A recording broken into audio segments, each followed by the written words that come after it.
You weren't born to be average. You weren't placed on this earth to struggle endlessly, to barely get by, or to live in quiet desperation. You were created with purpose, packed with potential, and designed to prosper. But let's be clear. Wealth doesn't chase the lazy, and value doesn't cling to the uncommitted. If you want to rise above the noise, if you want to live a life of meaning, impact, and abundance, then you must become valuable. And when you do, wealth becomes a natural byproduct. Most people spend their entire lives trading time for money, believing that more hours equals more income. This is the mindset of the masses, the mindset of the employed, not the empowered. But time is a limited resource. You only get 24 hours in a day, no matter who you are. Value, however, is unlimited. When you understand this truth, you begin to break the chains of average thinking and step into the realm of abundance. If wealth came from time, the hardest workers would be the richest. But we know that isn't true. There are people breaking their backs every day, working 2 jobs, and still struggling to make ends meet. Why? Because their income is tied to effort, not impact. It's not about how long you work, it's about how deeply your work matters. Wealth flows to those who create results, not those who simply clock in. When you become more valuable, you become more irreplaceable. The market doesn't care how tired you are or how many hours you've logged. It cares whether or not you bring transformation, innovation, and solutions. If you want to make more money, stop looking for overtime hours and start asking, how can I increase my impact? Value is created when you solve problems that matter. The bigger the problem, the bigger the paycheck. This is why a surgeon earns more than a security guard. It's not because they work more hours. It's because their skill solves more costly problems. People will pay premium prices for results that matter deeply to them. That's where true value lies. You must begin to see yourself not as a laborer, but as a solution. You're not here to simply complete tasks. You're here to bring transformation. And transformation is what people will always pay for. If your presence doesn't improve the room, your absence won't be noticed. But when you bring value, people seek you out, they refer you, and they compensate you accordingly. Time is linear, but value is exponential. A musician can create a song in 3 minutes that generates royalties for decades. A speaker can deliver a message in 1 hour that shifts the direction of a company. A writer can publish 1 book that sells millions of copies. That's not time at work. It's value multiplied. Think about the concept of leverage.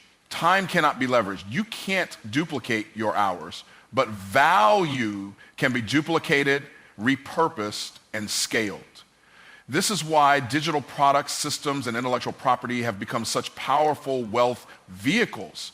They are value-based assets that operate independently of your time. The shift begins when you stop asking, how can I make more money, and start asking, how can I become more valuable? That question changes your approach, your habits, and your mindset. It forces you to focus on what you can offer the world instead of what the world owes you. That's where the transformation begins. People are not rewarded for time spent.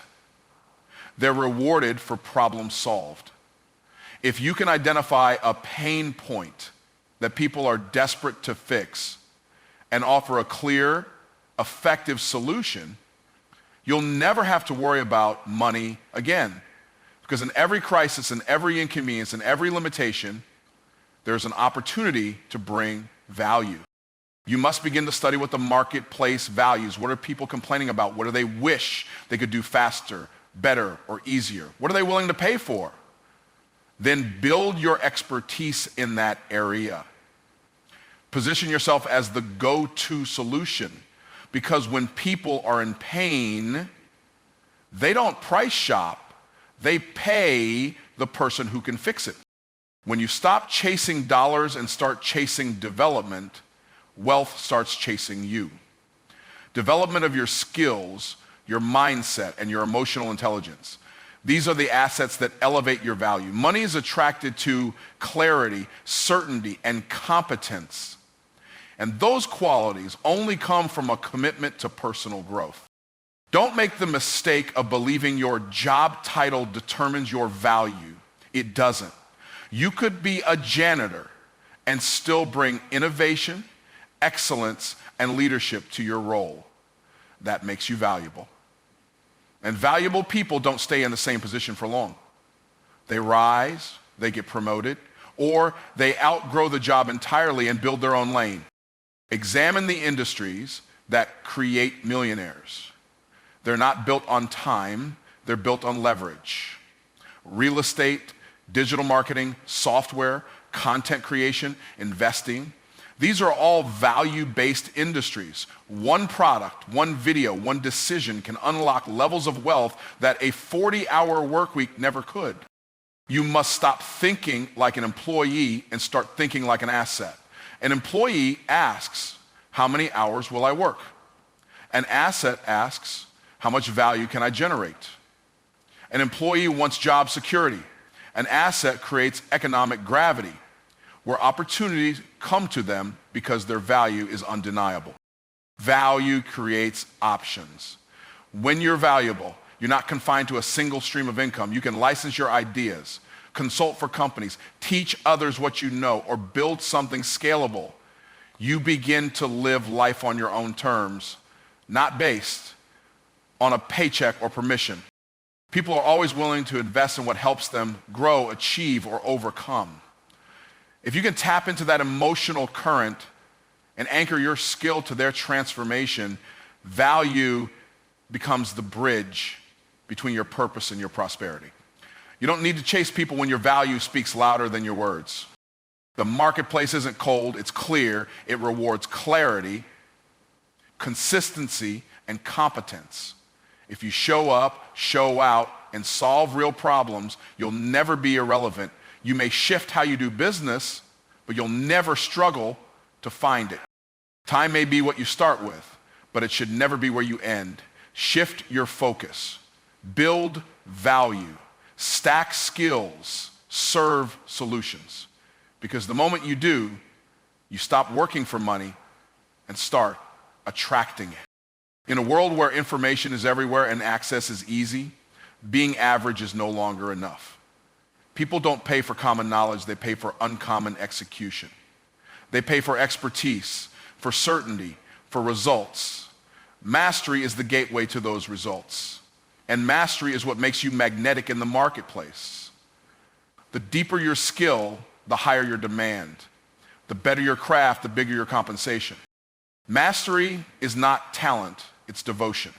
It's not about being naturally gifted, it's about being relentlessly committed to excellence.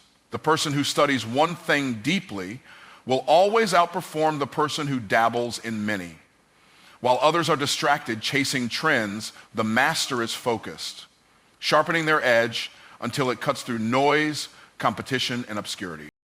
Money flows to people who are the best at what they do. That doesn't mean you have to be the best in the world, but you must be the best in someone's world, in your niche, in your market, in your community. Can someone look at you and say, that's the one I want?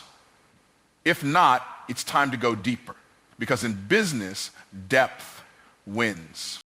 The world rewards specialists, not generalists. A generalist knows a little about a lot. A specialist knows a lot about a little and gets paid handsomely for it. When you master a skill that solves a high-value problem, you gain the power to write your own ticket. Specialists don't wait for opportunities, they create them. Mastery requires sacrifice. It requires saying no to distractions, no to shortcuts, no to comfort. It's choosing to study when others sleep. It's practicing when others party. It's reading, refining, rehearsing, and repeating until excellence becomes instinct. Mastery is what happens when your standard becomes higher than the expectation. You can't microwave mastery. It's not instant. It's not convenient. It's not cute, but it's worth it. Because mastery builds confidence, and confidence makes you unstoppable. When you know what you're doing, when you walk in rooms with undeniable skill, you carry an energy that shifts the atmosphere. You don't have to beg for attention, your brilliance commands it. In any field, in any industry, those who rise to the top are those who went deeper than the rest. It's not about luck, it's about longevity. While others gave up at mile 5, the master kept running. While others got bored, the master got obsessed. Mastery requires obsession, not with perfection, but with progression. Every day getting better. Every moment leveling up. Your skill set is your economic engine. And like any engine, it needs tuning. You need to invest in courses, coaching, and communities that challenge you to grow. You need to be around people who push you to stretch, because mastery doesn't happen in isolation. It happens in friction, in feedback, in correction, and in refinement. There is no shortage of people doing what you do, but there is a shortage of people doing it with precision, with passion, and with world-class execution. That's what mastery brings. It makes you unforgettable. It makes you unshakable. And in a world full of noise, the master is the one people pay attention to. Don't confuse years of doing something with mastery of it. Time spent doesn't equal skill built. You can do something for 10 years and still be average if you've never pursued depth. Mastery isn't passive, it's intentional. It's not just about doing the thing, but about doing it with insight, feedback, and focused repetition. People often chase money without ever asking, what value am I bringing that no one else can match? The answer lies in mastery. When you dominate a skill to the point where results are predictable and repeatable, money becomes a byproduct. People want to buy certainty. There's a difference between being busy and being brilliant. Mastery removes wasted motion. It makes your effort efficient. It lets you do in minutes what takes others hours. It lets you diagnose problems others can't even see. And that kind of precision is not just powerful, it's profitable. Because speed plus accuracy is value multiplied. Mastery is not about knowing everything, it's about knowing your thing deeply. It's about being so good at one thing that people stop looking elsewhere. It's about becoming the go-to, the standard, the one whose name comes up in every conversation when your skill is needed. That kind of reputation can't be faked. It must be earned. Every great performer, every elite entrepreneur, every world-class professional reached the top not because they were lucky, but because they paid the price for mastery. Hours of practice, years of refinement, countless moments of frustration that they didn't allow to stop them. They stayed in the process long enough to separate from the pack. The marketplace does not pay for effort. It pays for effectiveness. Mastery increases your effectiveness and lets you solve problems faster, better, and with more elegance. And the more effective you become, the more you can charge, the more doors open, and the more you stand out in a sea of mediocrity. You don't become wealthy by knowing a little about a lot. You become wealthy by knowing a lot about something that matters and being the best in delivering that value. That requires consistency. It requires intentional practice. It requires learning from your failures, iterating your approach, and never settling for good enough. The journey to mastery is narrow. Most won't stay on it. Many will start with excitement and quit with excuses. But those who endure, those who keep pressing forward, even when results are slow, will eventually tap into the level where money, influence, and opportunity collide. If you want to be paid like the best, you must become the best. Not in words, not in intention, but in execution, in delivery, in results. Mastery is the key to unlocking that level of compensation where you're no longer competing on price because your value speaks so loudly, people stop asking what it costs and start asking when they can start. Wealth doesn't begin with money, it begins with mindset. The foundation of every financial breakthrough is internal, not external. Before the world will believe in you, before clients line up, before your account balances rise, you have to build an inner conviction so strong that circumstances can't shake it. Belief is the soil where wealth takes root. And if the soil is poor, no amount of hard work will produce lasting fruit. Most people try to change their income without first changing their identity. They want a new result without becoming a new person. But wealth responds to identity, and identity is shaped by belief. What you believe about yourself, your worth, your future, and your potential directly affects what you're willing to pursue, what you're willing to endure, and what you believe you're worthy of receiving. A person with a poverty mindset can sabotage wealth even when it's handed to them. You can give someone money, but if they don't believe they're supposed to have it, they'll find a way to lose it. That's why lottery winners often end up broke. It wasn't the money that was the problem. It was the belief system behind it. They hadn't built the internal structure required to sustain external abundance. Belief shows up in how you carry yourself. It shows up in your tone, your posture, your decisions. When you believe in what you're building, when you believe you have value to offer the world, you stop asking for permission and start moving with purpose. You don't hesitate, you don't shrink, you step forward like someone who belongs in the room. Doubt makes you play small, it makes you undercharge, it makes you hide your gifts and disqualify yourself from opportunities that were tailor-made for you. Belief, on the other hand, enlarges your vision. It empowers you to raise your standards, increase your expectations, and act with authority even before the results appear. Wealth doesn't chase indecision. It flows to those who walk in confidence, not arrogance, confidence. A deep-rooted certainty that says, I am capable, I am called, I am equipped.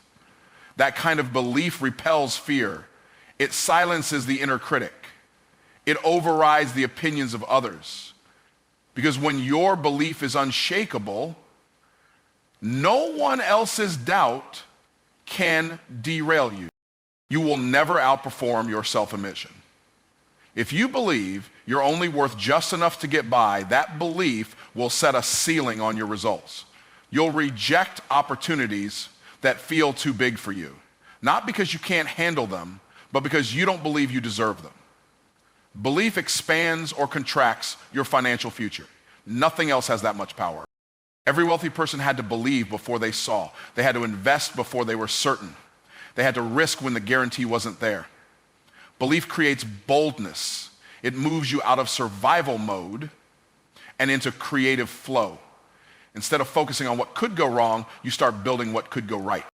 Your current financial reality is often a reflection of your strongest beliefs. If you believe money is hard to make, it will be. If you believe wealthy people are greedy, your subconscious will repel riches to protect your identity.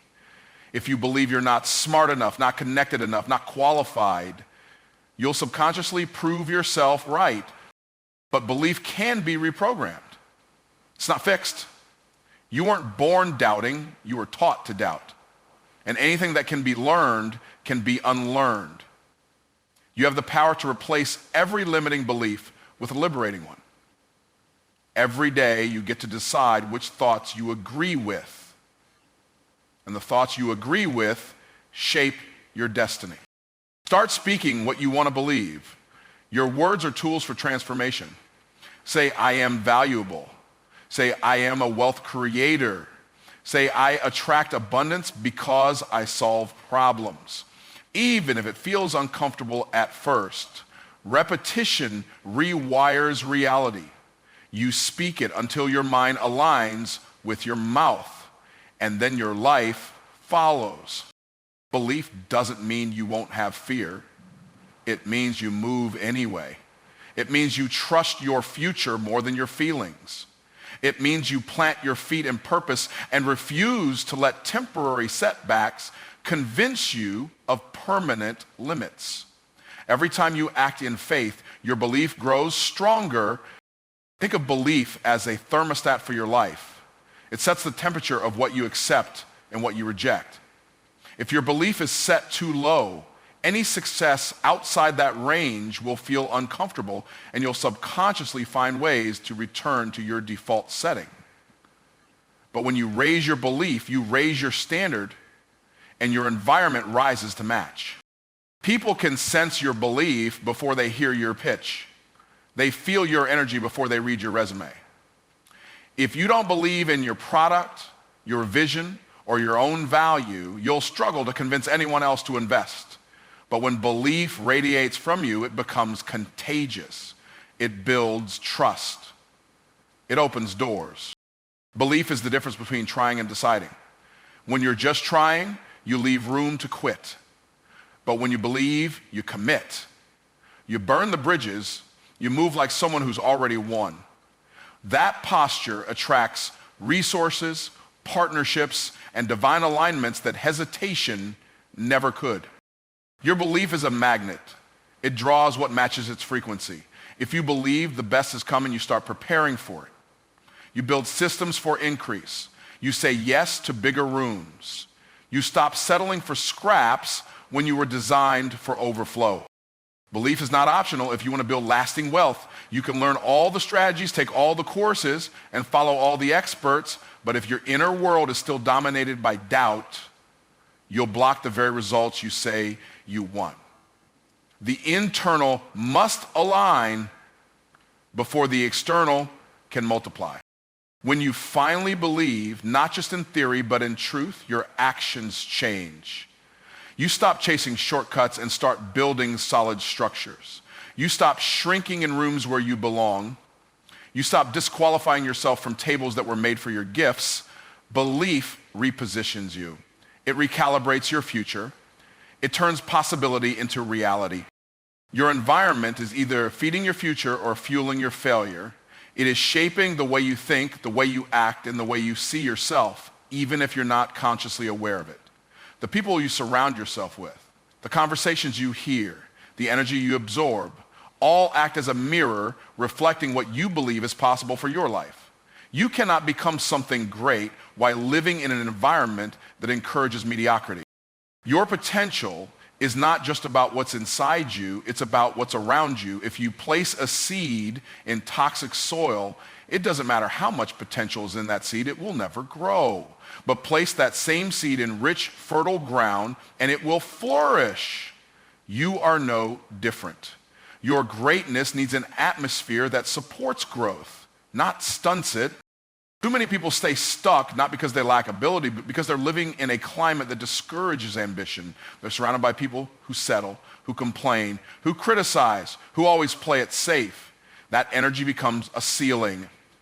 And if you don't consciously raise your environment, that ceiling becomes your reality. You must become intentional about who and what you allow into your space. Your friends are not just your friends, they are your future. If they're not growing, you'll struggle to grow. If they're not stretching, you'll feel guilty for stretching. If they don't see more for themselves, they won't see more for you either. And when people can't see more for you, they'll often try to keep you small. There is a cost to keeping comfortable company. Sometimes the people closest to you are the ones most committed to your current level, not because they're evil, but because your growth challenges their comfort. Your pursuit of purpose forces them to look at their own potential, and that can be threatening. That's why every elevation requires separation. The right environment calls you higher. It speaks to your future, not your fears. It stretches your thinking. It forces you to confront your excuses. When you're around people who are achieving more, it becomes impossible to settle for less. Their excellence convicts you. Their wins inspire you. Their mindset elevates yours. Exposure changes everything. Once you've seen excellence, once you've tasted abundance, once you've been in rooms where vision is normal and success is expected, it becomes harder to go back to average. That's the power of proximity. It doesn't just inspire you, it infects you. You start thinking different, moving different, expecting. Environments are not just physical, they're mental, emotional, and spiritual. What are you consuming? What are you watching, reading, and listening to? Every voice is either programming you for greatness or priming you for failure. Guard your inputs with intention, because your inputs create your outlook. You can't hang around people who think small and expect to build something big. You can't keep listening to voices of fear and build a life of faith. You can't feed your mind junk and expect it to produce jewels. If you want to shift your life, you must shift your atmosphere. And that's not optional, it's essential. Sometimes you have to leave places you've outgrown. That includes relationships, jobs, cities, or circles that no longer serve your assignment. Growth demands relocation. Not always physically, but mentally and emotionally. You have to move into spaces that match the level of the future you're building.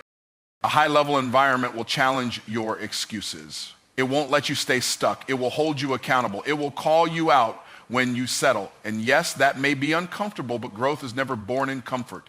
The friction of being around excellence sharpens your edge and forces you to rise. Great environments don't just happen. You have to build them. You have to seek them out.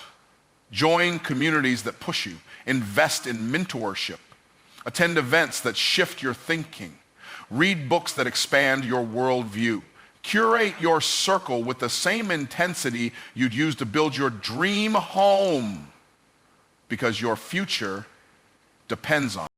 The people around you are either multiplying your potential or subtracting from it. They're either breathing life into your dreams or planting seeds of doubt.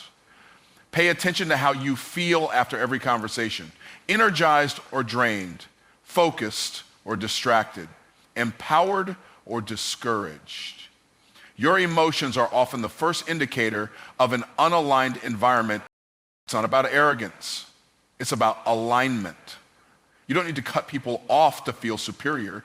You create space because your destiny demands it. You love people, but you don't let everyone have equal access. Some voices belong in your heart, not in your ear. Some connections were for a season, not a lifetime. Your potential is far too valuable to be left to chance. It must be cultivated, protected, and pulled out by those who see it. That's why the right environment doesn't just challenge you, it believes in you. It reminds you who you are when you forget. It reflects back your greatness when the world tries to convince you to settle. Environment creates expectation. When you're around excellence long enough, winning stops feeling like luck and starts feeling like standard. Success becomes familiar. Abundance becomes normal. You stop being surprised by breakthrough because you're surrounded by people who make it happen every day. When you're in a low-level environment, you begin to shrink your dreams to fit your surroundings. But when you upgrade your atmosphere, your vision begins to expand. You start dreaming bigger, planning bolder, and moving faster. Your inner world starts catching up to the possibilities you've been exposed to. Every time you choose a growth environment over a comfort zone, you invest in your future. You say yes to becoming. You say yes to stretching. You say yes to the version of yourself that already exists on the other side of discipline, exposure, and alignment.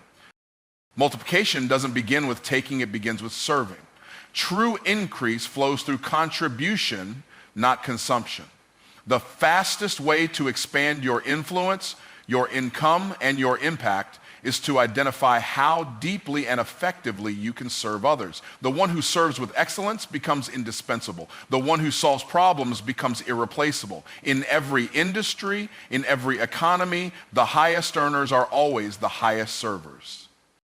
We live in a world that rewards utility. If you're not useful, you're not needed. But when you serve with consistency and excellence, your presence becomes valuable. Your name gains weight and your reputation precedes you.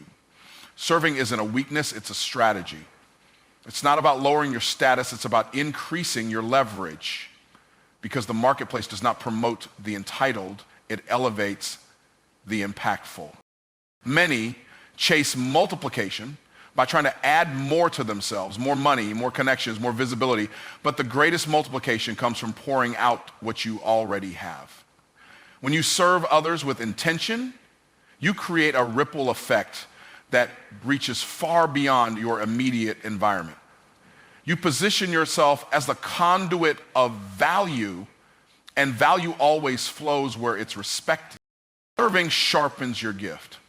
It allows you to practice, refine, and perfect your skills in real time. Every act of service is an opportunity to increase your effectiveness. It's not just about being helpful, it's about becoming excellent. And when you become excellent, you multiply your opportunities without having to beg for them. People find you, doors open, favor increases. Most people underestimate the power of over-delivering. They want to do the minimum and expect maximum return. But multiplication comes to those who exceed expectation. When you do more than what's required, when you give more than what's asked, you separate yourself from the average, you rise above the noise. You become the exception, not the rule. You were never designed to hoard your gifts. What you don't use, you lose. Serving activates your potential. It moves you from theory to impact, from intention to execution. You grow in capacity by giving, not by holding back. You multiply your value by releasing your talents into the world, not by hiding them for fear of failure or judgment. In every season, there is someone who needs what you carry. Your wisdom, your skill, your encouragement, your presence, it matters. But you only discover the full reach of your influence when you start serving beyond convenience. Service reveals the depth of your purpose. It teaches you where you're most effective and where your contribution brings the highest return. Selfishness is a cap on success. It limits your vision to what you can gain instead of what you can give. But when you shift your focus to service, you stop measuring your worth by what you keep and start measuring it by what you contribute. The more people you help, the more your influence grows. And influence, when cultivated properly, always leads to increase. Serving expands your network. It builds bridges with people you may never have access to otherwise. When you solve problems for others, you position yourself in their future. They remember how you made them feel. They remember how you added value. And when the time comes, they often open doors you didn't even know existed. One act of service can place your name in rooms your feet haven't entered yet. You can't scale what you haven't served. Too many people want to lead without lifting, want to receive without releasing, want to multiply without planting. But service is the seed. It's how you demonstrate readiness for more. It's how you communicate your character, your commitment, and your capacity. And the reward for serving well is access to greater responsibility and greater return. Your business is a service. Your brand is a service. Your presence in someone's life should be a service. If people don't feel better, stronger, clearer, or more hopeful after interacting with you, you're not walking in your full assignment. When you become a source of strength for others, you multiply your relevance, and relevance always precedes reward.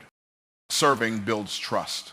And trust is the currency of every successful relationship, personal or professional. People don't invest in products first, they invest in people. If they trust you, they'll follow you. If they trust you, they'll buy from you. If they trust you, they'll recommend you. But that trust is earned through consistent service, not occasional effort. Service reveals leadership. Anyone can speak few can serve. And those who serve with humility and strength are the ones who earn loyalty, respect, and long-term impact. You don't lead by standing above, you lead by lifting others up. When people feel seen, heard, and supported by you, they will support you without being asked. There's a multiplication that happens internally when you serve. Your mindset expands. You stop thinking in terms of scarcity and start living in generosity. You stop asking, what can I get? And start asking, what can I give? That shift removes fear. It removes insecurity, because when you know you're a vessel of value, you never worry about running out. Serving shifts your focus from self to solution. And the more problems you solve, the more prosperous you become. Whether in relationships, business, or leadership, your ability to serve determines your ability to sustain success. The ones who last the longest are the ones who keep putting others first. Not in a way that depletes them, but in a way that multiplies what they carry. Multiplication often comes disguised as responsibility. When you serve well, people give you more to manage. More clients, more contracts, more influence. It may feel like pressure at first, but that pressure produces power. The greater the level of service, the greater the level of trust. And trust is what drives transformation, which is what people pay for at the highest level. When you serve, you grow in empathy.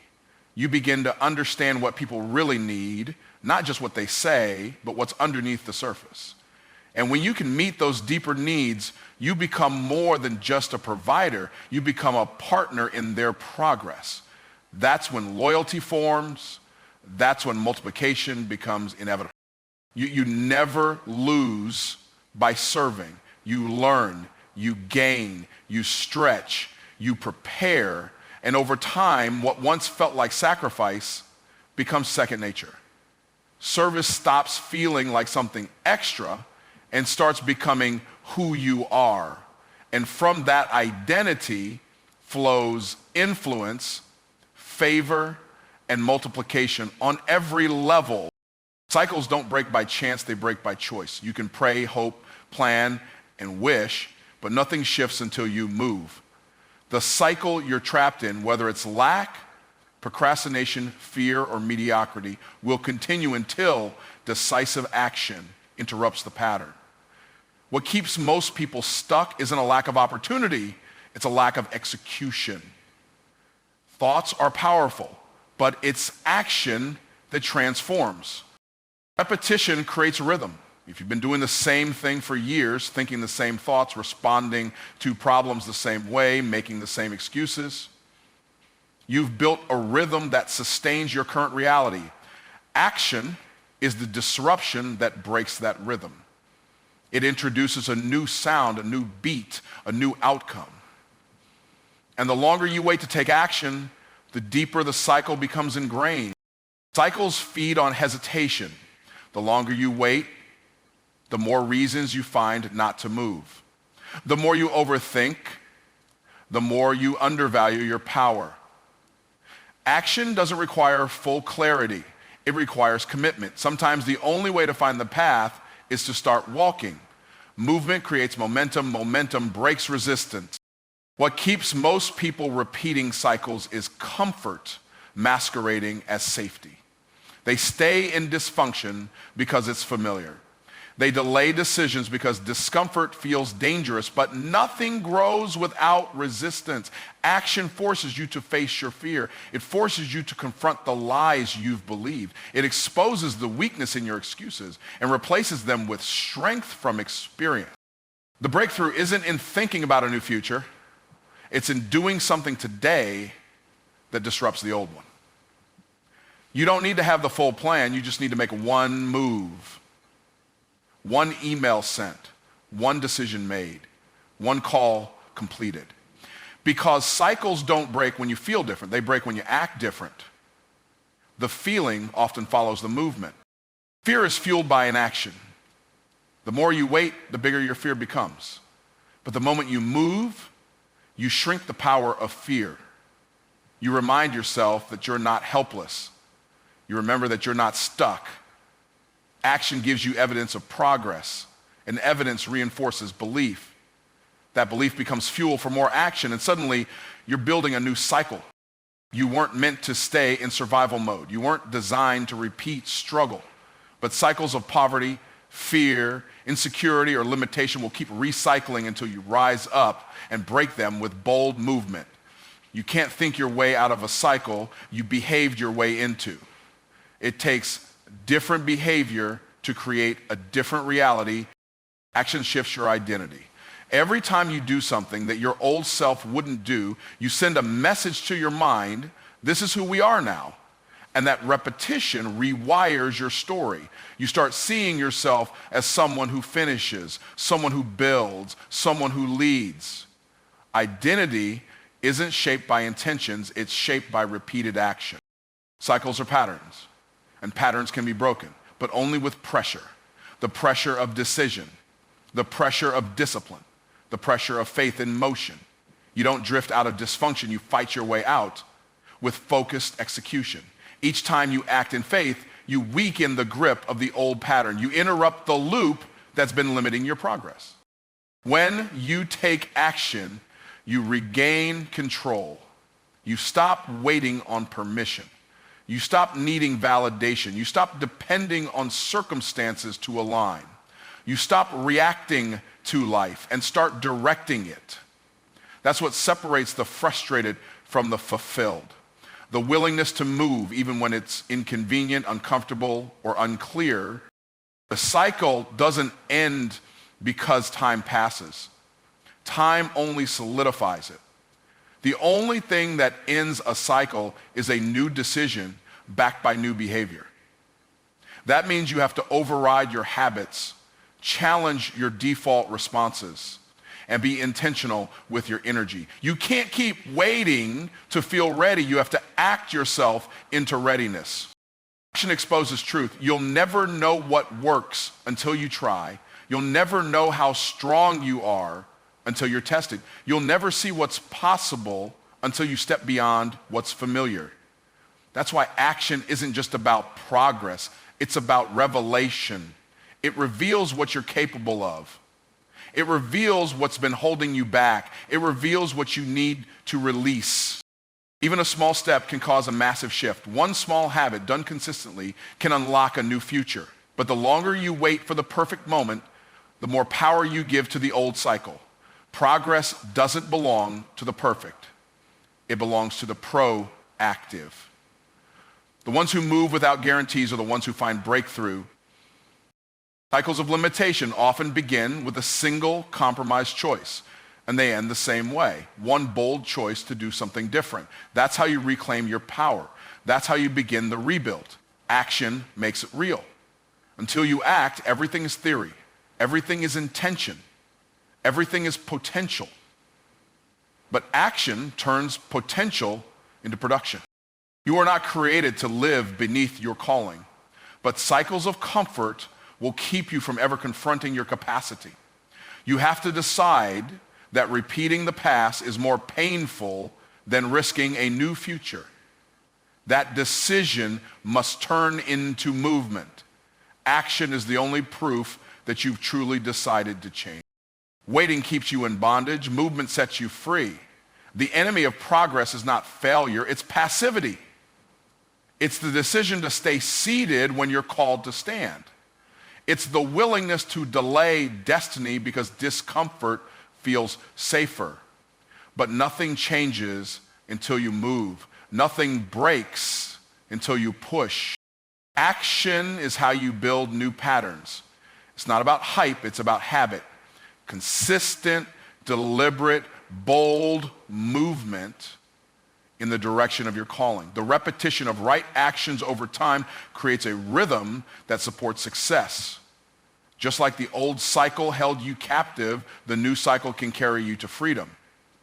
But only if you keep showing up. You'll be tempted to wait for clarity, for confidence, for certainty. But those things are built through action, not before it. Each time you move forward, even slightly, you create momentum. And momentum compounds. What felt like struggle yesterday becomes strength today. What seemed impossible last year becomes your new normal. And it all starts with one move.